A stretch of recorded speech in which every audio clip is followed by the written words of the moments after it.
मैंने फिजिक्स में मेरे जो है फर्स्ट अटेम्प्ट पे 32 मार्क्स थे। अच्छा, और फिर इस बार फिजिक्स मुझे सबसे ज्यादा अच्छा लगता था और मैंने फिजिक्स में 175 मार्क्स स्कोर किए। वो 32 से 175। जी सर। हे गाइस, तो लास्ट वीडियो में मैंने तुम लोगों से पूछा था कि तुम लोगों के मॉक टेस्ट के अंदर, फुल मॉक टेस्ट के अंदर भी कितने मार्क्स आ रहे हैं। तो हालांकि मुझे कई सारे कमेंट मिले, ऐसे भी कुछ कमेंट्स मिले थे कि भैया मेरा भी 200 से 300 नंबर ही आ रहे हैं। कुछ ऐसे भी कमेंट्स मिले कि 400 500 ऐसे एंड आ रहे हैं। लेकिन मैक्सिमम कमेंट्स जो मैंने देखा, उनके मार्क्स 500 से लेकर 600 के बीच में स्टक हो चुका है। एंड अगर मैं बोलूं तो देखो यार, सबका जो एक अप्रोच होगा ना वो अलग अलग होगा। अगर किसी के 400 नंबर आ रहे हैं तो उसका अलग होगा, किसी के 500 आ रहे हैं तो उसका अलग होगा, किसी के 600 आ रहे हैं, 650 आ रहे हैं ना, उसका भी पढ़ने का तरीका अलग होगा, राइट। तो अब जैसे कि 200 नंबर आ रहे हैं तो मैं उसको ऐसा कुछ नहीं बोलने वाला कि यार लास्ट के 30 दिन में, है ना, 35 दिन में तुम ऐसा कुछ कर लोगे कि तुम्हारे 700 नंबर आ जाएंगे, राइट। तो उसके लिए तो फिर भाई यूट्यूब पे ढेरों सारे चैनल्स पड़े हुए हैं ना, जहां पे तुम्हें 200 तो क्या, तुम्हें 0 नंबर से भी 700 नंबर तक वो 30 दिन का 15 दिन के अंदर करवा देंगे। तुम वहां पे जा सकते हो। बट यहाँ पे मैं कुछ प्रैक्टिकल चीजें यहाँ पे बात करने, हम लोग डिस्कस करने आए हैं, राइट। तो मेनली मेजोरिटी जो लोग मैंने देखा, ऑब्जर्व किया, वो 500 से लेकर 600 के बीच में स्टक हो चुके हैं। देखो मेजोरिटी उनको हेल्प चाहिए, उनको ही चाहिए होता है जो इस रेंज के अंदर अटकते हैं। क्यों? क्योंकि अगर कोई 650 स्कोर कर रहा होता है तो मोस्ट प्रोबेबली चांस है कि वो अपने स्कोर को धीरे धीरे बढ़ा लेगा, क्योंकि उसको समझ आ चुका है कि किस तरीके से उस रेंज तक पहुंच सकते हैं। बट मेन दिक्कत उनको आती है जिनका स्कोर स्टक हो चुका है 500 से 600 के बीच में, राइट। तो ऐसा नहीं कि मैं उनके लिए वीडियो बनाऊंगा नहीं, जिनके मार्क्स थोड़े कम आ रहे हैं, लाइक 400 से नीचे। तो मैंने सोचा कि मैं 2 वीडियोस बनाऊंगा। एक तो जिनके मार्क्स 500 से 600 के बीच में स्टक हो चुके हैं, एंड नेक्स्ट वीडियो के अंदर मैं बताऊंगा लाइक अगर तुम्हारे मार्क्स 400 के नीचे आ रहे हैं तो तुम किस तरीके से अपने मार्क्स को बेहतरीन एक सेफ स्कोर तक एटलीस्ट लेकर जा सकते हो। तो चलो इस वीडियो को शुरू करते हैं। तो मेरा नाम है Hayyan, I am second year MBBS student at AIIMS Kalyani. And such बताऊं तो इस टाइम पे मेरा भी जो है मार्क्स स्टक हो चुका था 550 से लेकर 580 के अराउंड। जब मैंने अपना फुल टेस्ट दिया था उसमें मेरे मार्क्स आए थे 580, एंड वहां से लेकर मेरा जो मेन नीट एग्जाम है 700 मार्क्स थे, यानी कि there is a jump of 120 marks, more than 100 marks का भी जंप था। सो आज मैं तुम्हें बताने वाला हूँ कि किस तरीके से वो चीज एक्चुअली अचीव करते हैं। देखो मुझे पता है कि तुम पढ़ रहे हो, तुम मॉक टेस्ट भी दे रहे हो, तुम रिवीजन भी कर रहे हो, सब कुछ कर रहे हो, फिर भी जो है तुम्हें यहाँ पे दिक्कत आ रही है। तो यहाँ पे प्रॉब्लम तुम्हारी मेहनत का नहीं है, तुम मेहनत तो अच्छे से कर रहे हो, बट प्रॉब्लम पता है यहाँ पे किस चीज की आ रही है? प्रॉब्लम तुम्हारी स्ट्रेटेजी की आ रही है। अगर सिंपल शब्दों में बताऊं तो यार कुछ चीजें मैंने चेंज की थी, एंड वही मेरा टर्निंग पॉइंट। सबसे बड़ी गलती जो स्टूडेंट्स इस टाइम पे करते हैं वो है मिस्टेक्स को प्रॉपरली एनालाइज ना करना। तो मैक्सिमम स्टूडेंट क्या करते हैं, टेस्ट देते हैं, स्कोर देखते हैं, फिर से नेक्स्ट टेस्ट देते हैं। तो यहीं पे दिक्कत आती है, तुम्हें एक्चुअली रियल ग्रोथ का एनालिसिस मिल ही नहीं रहा कि तुम ग्रोथ कहां पे कर रहे हो, तुम्हारी गलतियां कहां पे है, राइट। तुम देखो जब भी तुम टेस्ट देके आते हो ना तो तुम्हें 3 चीज वहां पे देखनी पड़ेगी। पहली तो कहां पे गलती हो रही है, वो गलती क्यों हो रही है, और उसको कैसे सुधारा जाए। ये 3 चीज तुम्हें मेनली एनालाइज करना। दूसरा मिस्टेक जो स्टूडेंट करते हैं वो रैंडमली पढ़ाई करते हैं, मतलब उनके पास कोई प्रॉपर टारगेट है ही नहीं। आज कभी बायो पढ़ रहे हैं, कल मन किया फिजिक्स पढ़ना, कभी कुछ और कभी कुछ और, है ना। एक दिन के अंदर 4-5 है ना सब्जेक्ट्स लेके पढ़ रहे हैं, वैसे नहीं होता। तुम्हें तुम्हारे पास एक प्रॉपर डायरेक्शन होना चाहिए, एक प्रॉपर चैनल होना चाहिए जहां पे तुम अपने डायरेक्शन के थ्रू अपनी स्टडीज को करोगे, और वो जो तुम्हारा जो डायरेक्शन होगा ना वो तुम्हारा बेस्ड होगा एज पर योर मिस्टेक्स। फिर बहुत स्टूडेंट्स का ये मिस्टेक होता है कि उनके लिए बायोलॉजी बहुत ज्यादा वीक होती है। देखो बायो एक ऐसा सब्जेक्ट है ना जो सबसे ज्यादा इजी होता है, सबसे ज्यादा मैक्सिमम स्कोरिंग सब्जेक्ट कुछ होता है तो वो बायो होता है। हर कोई बोलता तो है बायो स्ट्रॉन्ग है, लेकिन अगर मैं मार्क्स पूछता हूँ कि एक्चुअली तुम्हारे मार्क्स कितने आ रहे हैं तो बोलते हैं भैया 300 मार्क्स आ रहे हैं, कभी 280 आ रहे हैं। तो this is not the actual marks. तुम्हें देख के लग रहा हो कि भाई 300 बहुत ज्यादा मार्क्स है, बट एक्चुअली अगर देखोगे ना तो 300 मार्क्स अगर तुम ला रहे हो ना, तुम्हारे सिलेक्शन की प्रोबेबिलिटी बहुत ज्यादा वहां पे घट जा रही है। 300 marks is not a good edge comparatively जब तुम बायो को लेके बात कर रहे हो वहां पे, राइट।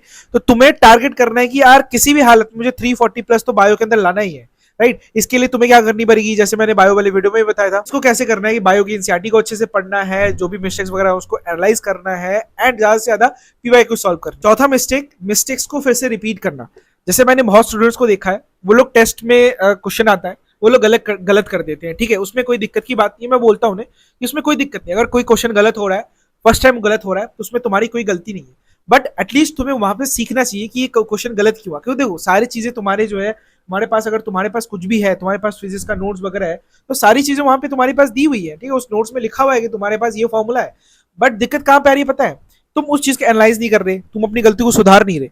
नेक्स्ट टाइम जैसे ही फिर से वो टेस्ट हो रहा है, मान लो सेम क्वेश्चन फिर से आ गया, तो वहां पे फिर वही चीज गलती करके आओगे। तो तुम्हारा टारगेट ये होना चाहिए कि अगर कोई क्वेश्चन गलत हो रहा है, इसमें कोई गलती बात नहीं है, लेकिन वो क्वेश्चन दोबारा अगर तुम्हारे सामने आ जाए ना, तो तुम उसे गलती नहीं करोगे। मिस्टेक नंबर 5 जो कि मैं देखता हूँ बहुत स्टूडेंट्स करते हैं, वो है ओवर स्टडी या फिर burnout.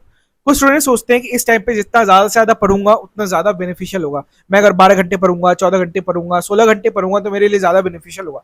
But at the and मेरा ये मानना है कि quality is always greater than quantity. ठीक है, तुम 10 घंटे पढ़ रहे हो, 12 घंटे पढ़ रहे हो, अपने स्लीप को सैक्रिफाइस कर रहे हो, तो उससे कुछ फायदा नहीं होने वाला। चलो एक दिन तुमने अपनी स्लीप को सैक्रिफाइस किया, तुमने 12 से 14 घंटे तुमने पढ़ लिया, वो दिन तो पढ़ लोगे, उसके बाद वाले दिन बिकॉज तुम्हारे पास स्लीप प्रॉपर नहीं है, एडिक्वेट स्लीप नहीं है, तुम वहां पे तुम्हारा दिन प्रोडक्टिव नहीं होगा, चीजें प्रोडक्टिव नहीं होगी, राइट। लेकिन इसीलिए मैं कहता हूं कि जब तुम पढ़ रहे हो कोई भी चीज ना, उसको फोकस होकर पढ़ो। ऐसा नहीं कि 12 घंटे 14 घंटे मैं बस टेबल के सामने बैठा हूं, देख के तो लग रहा है कि हाँ 12 घंटे 14 घंटे पढ़ रहा हूं, बट एक्चुअली कितने तुम्हारे बेनिफिशियल आवर्स वहां से निकल रहे हैं, प्रोडक्टिव आवर कितने निकल रहे हैं, तो भाई वहां पे 6 से 7 घंटे। ऐसा नहीं होना चाहिए। अगर तुम 10 घंटे पढ़ रहे हो तो तुम्हारा फुल फोकस के साथ 10 घंटे यूटिलाइज होना चाहिए। अगर कोई प्रोडक्टिव आवर बोले तो 10 घंटे में से 9 घंटे तुम्हारे प्रोडक्टिव आवर्स आने चाहिए। मैक्सिमाइज करो अपने प्रोडक्टिव आवर्स को rather than just focusing on the numbers, कितने ज्यादा आवर्स मुझे पढ़ने तभी सिलेक्शन हुआ। ऐसा नहीं है।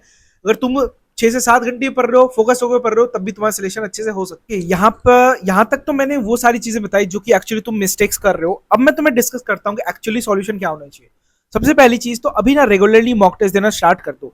जैसे कुछ लोग करते हैं बहुत कम मॉक टेस्ट देते हैं, जैसे वो लोग करते हैं एक हफ्ते में एक मॉक टेस्ट दे रहे हैं, ठीक है, ये बहुत कम हो जाता है। लाइक अगर तुम एक हफ्ते में एक मॉक टेस्ट दोगे तो अभी 30 दिन बचे हुए, तो मैक्स टू मैक्स 4 या 5 होंगे, तो 4 या 5 इस आई थिंक बहुत कम हो जाता है।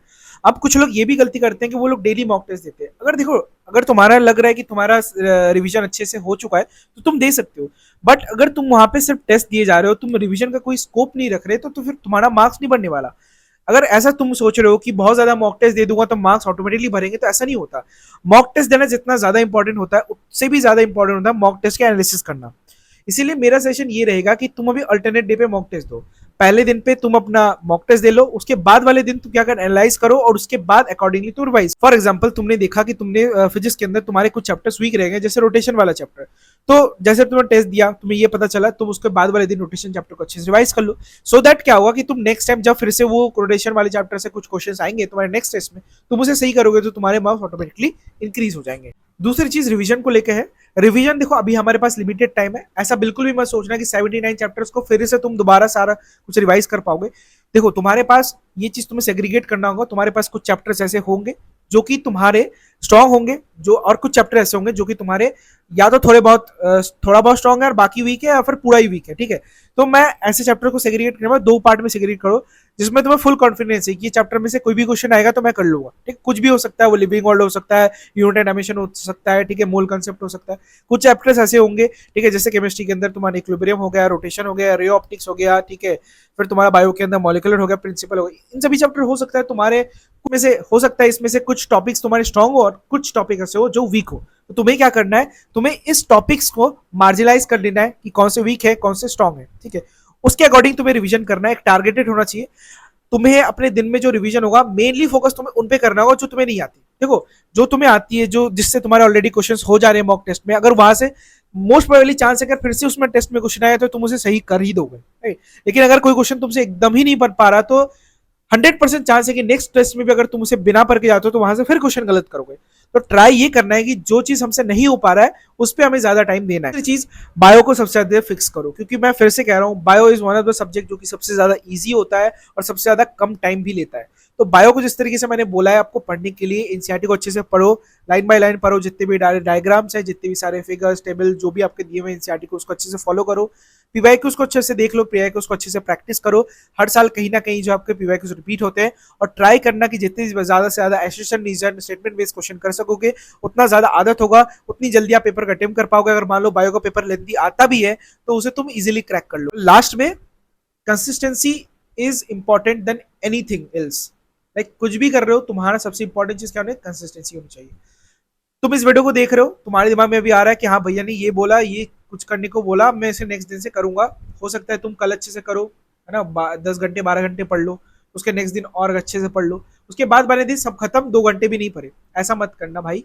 तुम्हें अगर पढ़ना है तो तुम अच्छे से पढ़ो, है ना। अगर तुम्हें 6 घंटे 7 घंटे तुम मैक्सिमम पढ़ पा रहे हो तो उसे डेली कंटिन्यू करो। पूरे दिन को अच्छे से डिवाइड करो कि मुझे आज एक दिन में क्या क्या करना है, मुझे रिवीजन करना है, मुझे मॉक टेस्ट देना है, मुझे मॉक टेस्ट का एनालिसिस करना है, कुछ भी है। पूरे दिन को एक स्ट्रक्चर्ड वे में डिवाइड कर लो और उसे कंसिस्टेंटली डेली डेली। और इन द एंड मैं यही बोलूंगा, मैं जानता हूं कि बहुत ज्यादा फ्रस्ट्रेशन होता है इस पीरियड पे, लगता है कि यार इतना ज्यादा मेहनत कर रहा हूँ फिर भी कुछ रिजल्ट नहीं मिल रहा, इतना ज्यादा पढ़ रहा हूँ, सब कुछ कर रहा हूँ, फिर भी यार मार्क्स भर ही नहीं रहे। मैं इस फेज से गुजर, बस एक चीज मुझे ट्रस्ट करो, तुम्हारे पास पोटेंशियल है, सबके अंदर पोटेंशियल है, बट पता है हमारा क्या है, हमारा थोड़ा डायरेक्शन गलत हो। जिस चीजों को मैंने बोला उसको अच्छे से फॉलो करो, अपना डायरेक्शन को सही करो और रिजल्ट तुम्हारा ऑटोमेटिकली आएगा। नेक्स्ट वीडियो में ट्राई करूंगा उनके लिए बनाने का जिनको अराउंड अभी भी 400 या फिर उससे भी नीचे मार्क्स आ रहे हैं।